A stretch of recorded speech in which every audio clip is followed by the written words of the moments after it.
ওই মাটির নিচে এটা পাওয়া গেছে যে পরিত্যক্ত অবস্থা হয়েছে।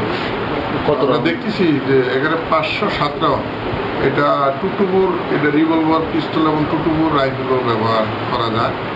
আর এইটা গুলিগুলো একেবারে ইনটেক, জার্মানির তৈরি। দেখতেই পাচ্ছেন যে আমরা দেখতেছি যে কে রাখলো কার জিনিস, ওই অপরাধীকে আমরা দ্রুত আইনের আওতায় নিয়ে আসবো। বন্দুক এবং 1 রাউন্ড কার্তুজ উদ্ধার আছে, গতকালকে একটি পাইপ গান উদ্ধার আছে। আমাদের বিশেষ অভিযানের আওতায় আমরা গাঁজা, পেন্সিলও ইতিমধ্যে উদ্ধার করছি। তো ইনশাল্লাহ আমরা আশা রাখি যে বাকি সময়গুলোর মধ্যে আমাদের বাকি এই বিশেষ করে এই গুলির যে অপরাধী তাকে আমরা আইনের